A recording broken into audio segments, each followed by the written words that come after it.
Hello, everyone. For those of you who have tuned in to listen to Todd Ubilee's Coffee with Jesus, my name is Rick Schutte, a friend of Todd's, and I am a fly fisherman. Todd has asked us, and I say us because Sarah Vandriel is with me, and we'll introduce her more, and she'll have a chance to say something in a few minutes too. Todd has asked us to reflect and to share some of our thoughts on why fly fishing and fishing in general so relates so well with the Christian life. I am the founder and I guess regular contributor of the God on the Fly blog on the adult discipleship group page for Eastminster Presbyterian Church in Indialantic. I regularly write a column, some reflections on fly fishing and how I recognize as I'm fly fishing how much of it relates to my personal life in my life in Christ. So Sarah, why don't you say a few things about yourself and how you got into fly fishing and what it means to you? Yeah, sure. Thanks, Rick, and thanks, Todd. This is exciting and a fun topic to be talking about. So I guess just a little about myself. I am a mom, a wife, a regular member and attender here at Eastminster Presbyterian Church. And then I'm a psychologist. So as a few of the things that I am, being honest, I got into fly fishing because as I was dating my husband, he really liked it. And so, of course, I was into going along to see the things that he liked. And fly fishing just took me to incredibly gorgeous places. And so I kept going. Took a bit of a hiatus after we had our kiddo for a while. And then we just took a big trip out to Montana this summer for a big birthday for my husband and rediscovered fly fishing in a whole new way. I grew up in Minnesota where land of 10,000 lakes, and as I always joke, land of 10,000 lakes and one fish. I grew up fishing some, but not a great deal. And up in Minnesota, you basically, if you don't have a boat to get out and cast for walleyes or northern pike or other game fish, kind of sunk. And because it's in the Midwest, fly fishing is not as popular up there because the rivers and streams are not crossing wide open prairie land. So if you do fly fish, you're stuck under trees. You're stuck in areas where you can't get a good back cast. So fly fishing is something that I always loved, and I did some. But really, when I moved down here to Florida, where I found these creeks and streams and canals just loaded with fish, with all kinds of wide open space for what you really need to enjoy the sport, I found that I got into it. So what I find about fly fishing, Sarah, is the serenity. Most often when I'm out there, I'm alone. Once in a while I will see somebody else, but I'm alone out there, and it's as much of a prayerful reflection time for me as it is about catching any fish. In fact, I release all my fish. I don't care to catch them. I find it's a real time of prayerful reflection, and fly fishing always takes place in the most beautiful spots. You don't just go out into the middle of a lake, but you're along a shoreline. You're right down in the environment with the fish, and a lot of times you're in the water with the fish. When you just got back from your trip, talk about the trip a little bit more. And how did you fish that? Was it a river? Was it lakes? I couldn't agree more on the serenity part of fly fishing.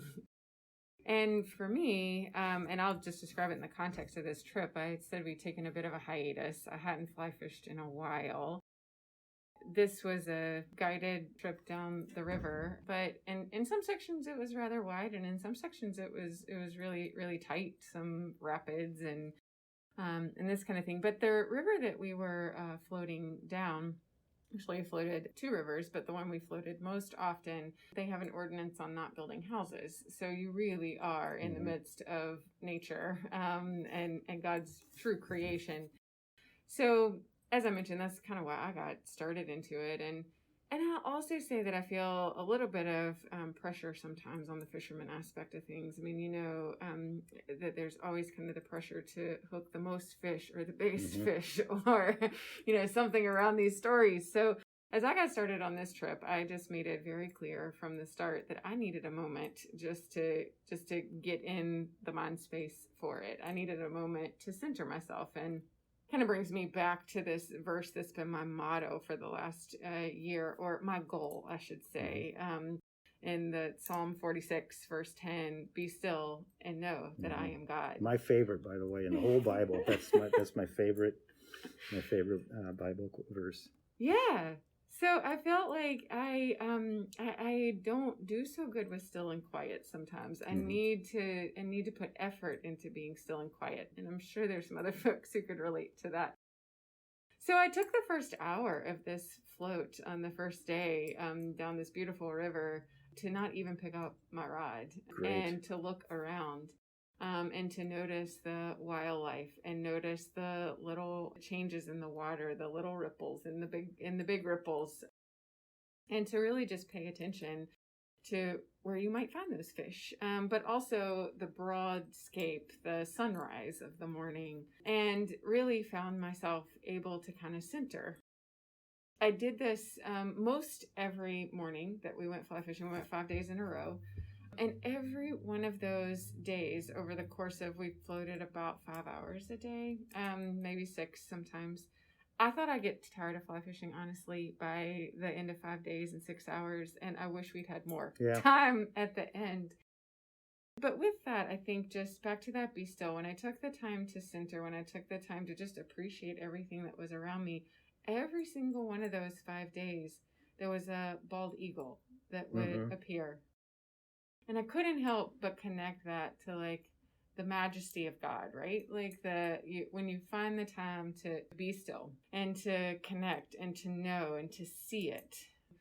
And then after that, then there comes the fly fishing actual technique, right? That I hadn't done in a while, and that, you have to kind of pick it up and tip it back, and then you got to wait for a second and then come forward. You got to feel the tug at the back before you come. Yes. Exactly. Yeah. And if anybody out there tends to want to control it all, it's really hard when you fly fish to control it all. So I was just thinking prior to this podcast about like, what is it about this actual motion of a fly ride that I could get right? Because there were times on this trip that I would try to control that fly ride too much. And then, of course, the fly never lands in the water like you want when you control it too much. But I did have to pick my rod up and actually try, in order to be able to catch a fish. So it brought me back then to kind of Psalm 60, verse 12. You can accomplish great things with God's help. Yep. So this idea of not trying to control things too much, but be open and pick it up and go and then find the flavor. So when I would actually pick it up, let the rod do the work, let God do the work, but give the effort, the fly would land. And I landed with over 10 fish in the boat the first day. Yeah, isn't that something? It's I tell people when I tell people I fly fish, oh, how do you do that? How do you do that? That's too hard. This is what I tell people, Sarah. The fish don't care how good your cast was. I wrote a God on the Fly reflection about this. Some of the best fish I've ever had was when my fly dropped in the water and I was untangling a knot, and it makes me mad because no, you're supposed to only catch a fish when it's a beautiful. There's a phrase in fly fishing called turn over the fly, which is when you get a perfect cast. It's all about physics. It's all about the physics of momentum with the fly thing. And if you think about that, you're never gonna, it just has to come, like, throw it out there. And if you get it perfect, 1 out of 100 casts, all of a sudden, wow, I did that. The fly, the last 6 or 7 feet of the fly line will land and just a perfect loop and just drop gently onto the water. Like I said, for me, it happens 1 out of 100 times. But I tell people, the fish don't care how the food gets there.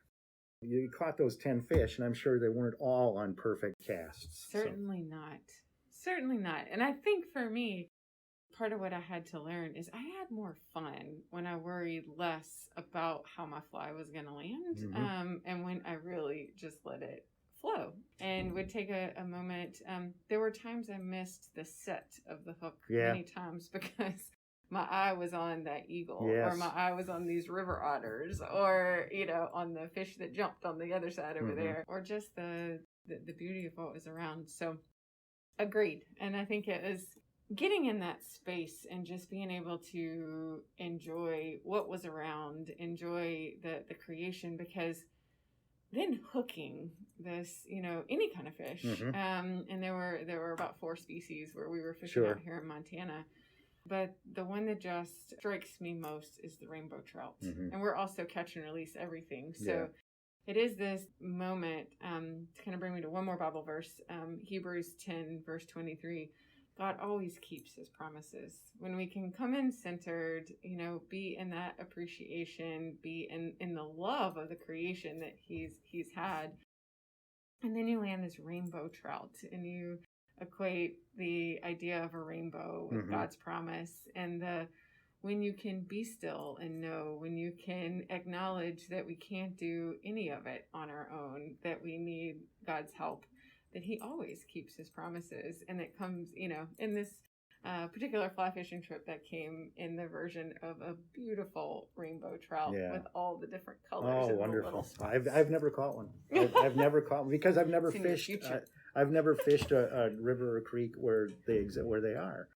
Sometimes when I'm fishing now, because I fish so often and I fish in the same pond, a little creek opening that I found that leads out to the St. Johns River. It's actually a canal. It's been there 100 years. And it leads all the way down to the St. Johns River. And it opens up in an area that's a beautiful little pond now full of fish. And I swear to you, Sarah, it's almost as if I can feel the fish saying, "Oh, good, Rick is here."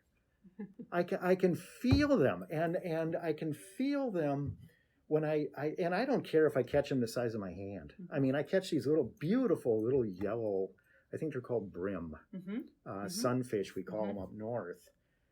And they attack the fly on the surface, and they're you can just feel them watch me, and I just get the sense that they're participating with me.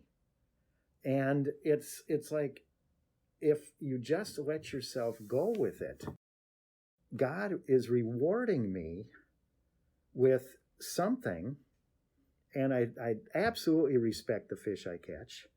And like I said, I thank them, and 100%. Before putting them back in the water. Sometimes they'll say, "You grow up a little bit," but I never keep any of them. I'm always so happy to catch one.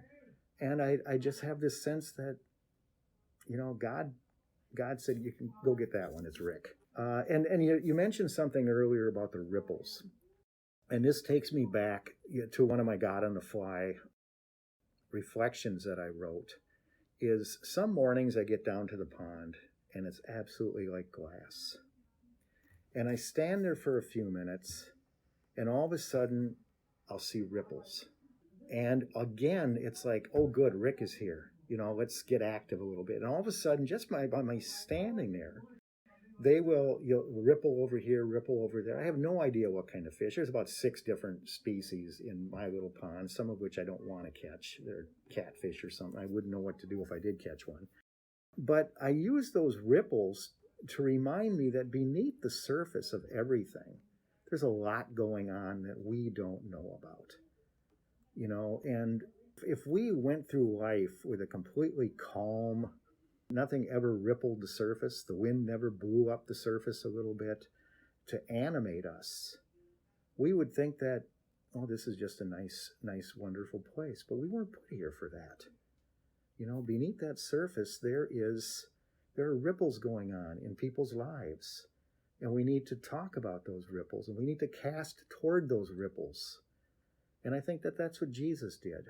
He recognized that, people's lives are in turmoil. No matter how smooth it looks on the surface, they're in turmoil. Oh gosh, Rick, you're taking us there this morning, because I'm with you. And I think in the day and age that we are now, we're recording this the day after the 20th anniversary of the 9/11 attacks, where recording this after all the pullout in Afghanistan and the craziness in the resurgence of the Delta variant and the pandemic. And I think, to be honest, sometimes it is hard to maintain the hope for the broader world when those ripples become waves. Mm-hmm. Mind you, we're in hurricane season Yeah, well, that's true. Right? But so whether it's ripples in the world, whether it's ripples for somebody in everyone's life, and I think my mom wrote me a little sticky note with this last verse before she left my house in mid-July, and it's still sitting in my kitchen, that God keeps his promises. So kind of back to that part. Also, just brings me to this idea that we have to be active. We have to rely on God to be there. But it isn't all going to be smooth sailing. Mm-hmm. And we learn as much from those, ripples and waves.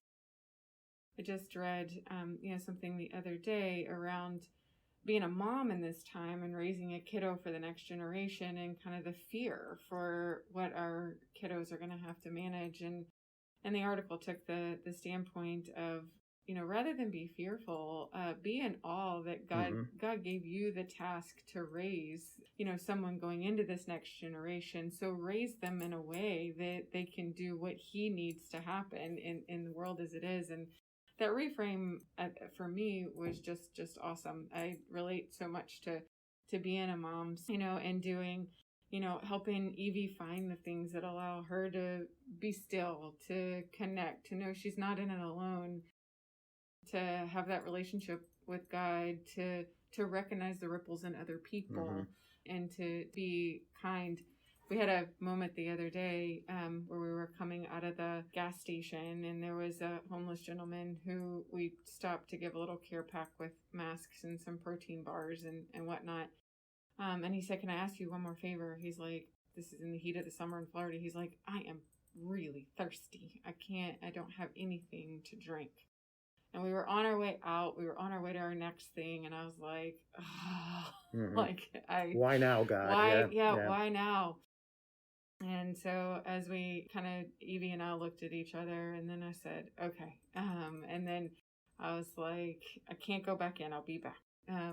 And so I looked at Evie and I was like, Evie, everybody deserves water. She's like, Mama, we got to go back. So we drove close to our house. We got some waters. We got a plastic reusable cup. We filled it with ice, and we went back and gave some ice and water. So it's kind of as if, you never know when those ripples might be there for other people. You never know what the ask might be. The ask was not for money. The ask was not for food. It was water, for God's sake. Yeah. A glass of water, We have a 16-year-old granddaughter that we raised. She lived with us for the first 6.5 years of her life. So I'm as much like her father now. And I've told her too, if everything was calm all the time, and I'll relate this to fly fishing. If it's a glass smooth out there and I cast out and the fly just sits there, it doesn't look alive. It just looks like, something dropped onto the water. When we get a little bit of wind in our life, it animates the fly. All of a sudden it's dancing around. It's like God is blowing it here. It's too smooth. Nothing is going to be attracted to that. I'll blow it around a little bit for you. So now it's dancing on the waves. It looks alive, and the fish are a lot more attracted to it. And I use that as an example of if everything is too smooth, we need the wind. We need the headwind sometimes to animate our lives into action, so that we recognize that there's life out there and life beneath the surface with those ripples.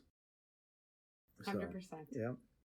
Another thing that I wanted to talk about is that fly fishing really has brought home to me and I never knew this before. If you're a regular fisherman, you cast out there, the bobber goes under or something strikes your lure, and you don't really know until you get it to the boat what it is you've caught, because all you're doing is reeling it in. With fly fishing, you're stripping it in. I do. I don't know if you did this, Sarah, but you strip the line in with your hand. You can feel the fish's heartbeat through the line, every little wiggle and turn. And as you're stripping through the, I'm right-handed, so I hold the rod in my right hand. And these are very flexible, long rods and very responsive. And I've got the line in my left hand stripping it in. I've learned to tell what species of fish is on the line before I ever see the fish by the behavior.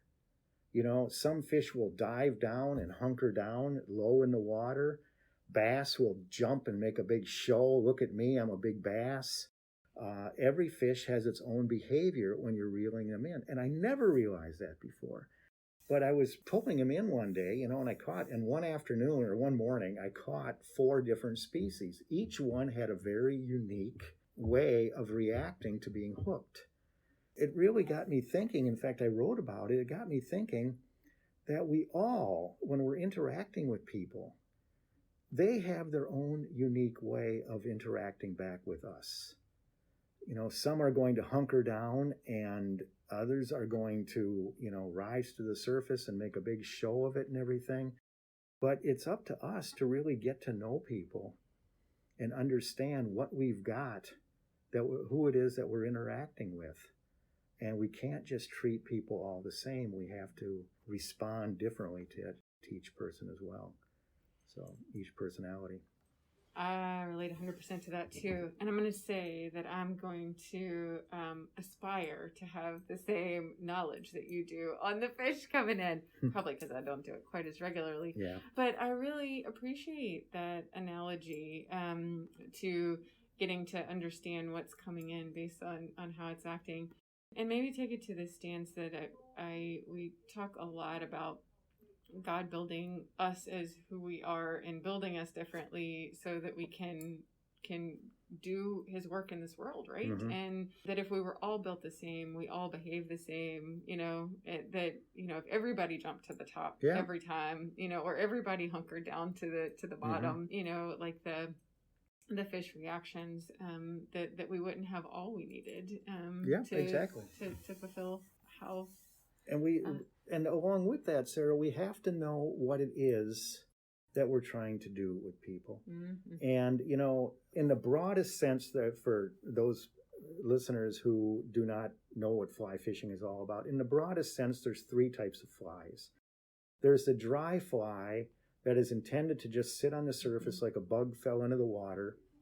And that's the kind that really need to be animated, or it just looks like it's a dead bug and it's not as attractive to the fish. And it just sits there on the water. Personally, that's the type I like best. Mm-hmm. You get smaller fish with them because they're usually tiny little flies and they're fluffy and somehow they look like a bug. And I love it when the fish come to the surface and pop it. Mm-hmm. They pop it and pull it down, and it's just such a wonderful feeling, and it's what keeps me going back. But there's also a type of a fly called a nymph mm-hmm. that will float on the water for a couple seconds, get wet, and then slowly sink down into the water. And it looks like an insect hatching, in the larval stage of an insect hatching. I don't like those as much because I don't get the satisfaction. And those are the things that trout go after, aren't they? Mm-hmm. I mean, they go after the nymphs. And then on big water, like the lagoon around here, you use what's called a streamer. And a streamer takes so much work. You cast it out there and you have to whip it back through the water. It sinks. And you whip it back through the water because it's designed to look like a fish streaming through the water. I just recently got into that. I caught a very beautiful amberjack out on the Mosquito Lagoon. Mm-hmm. It was a beautiful fish, fought like no other fish I've ever had on a fly line, so I can't wait to catch more. But it's a lot of work. I mean, it's you are casting and you're stripping and you're casting and you're stripping constantly to keep that thing looking like it's a fish going through the water. So, and I bring it up because, once again, as we're interacting with people, we have to know what personality they have. What are they going to be the most responsive to? I hate to treat people like fish, but, are they the type that, just float a fly out there, and let them come to it? Or are they the type that needs to engage a little bit more beneath the surface before they'll trust you and really work with you. So now you're speaking to that psychologist side of me, yeah, Rick. yeah. And I think, but there's two things that I wanted to draw out from all that you have just said. One is back to your feeling like when you show up, the fish are like, yay, it's Rick. Yeah. And God says, yes, you can have it. And I think behind all of that for me is the respect that you have for the fish, that are there. And in bringing that into the people analogy, the respect that we have for people, and that God is love. God loves every single one of us. He created us, right? And he loves us as we are. And when we respect the fish and when we respect the other people, that's when you get that beautiful interaction. You can draw from within. You enable the talents God gave the other person, or can appreciate that God made us the keepers of the fish, of the creation, and when we have that respect, that there's a mutual respect, that happens, that's where we can go forward in the goal of creating more love in this world, the goal of figuring out how we work best together to achieve whatever that is that we're looking to do, to welcome, more people, to to comfort someone in sorrow, to any number of things that allow us to be God's people, God's children together. And going back to the original thing you said, God doesn't care how good our casting technique is. And we've all seen videos of these perfect casts and everything. And yes, I'm sure there's a way of doing that. Someday I may even get there. God doesn't care. And the people that are on the other end of our interactions don't care. They're looking for the interaction and how we present ourselves, how perfect we are. I mean, boy, the Old Testament is full of proof of that. Imperfect people, leading the way. So, Sarah, thank you so much. This has been a wonderful. Thank you very much for listening. And get out there if you haven't tried fly fishing and you're inclined to do any kind of fishing. Give it a try. It's not an expensive thing to get into, and it just doesn't take that much practice before you're feeling like, wow, this is really what it's all about for fishing. So, thank you very much.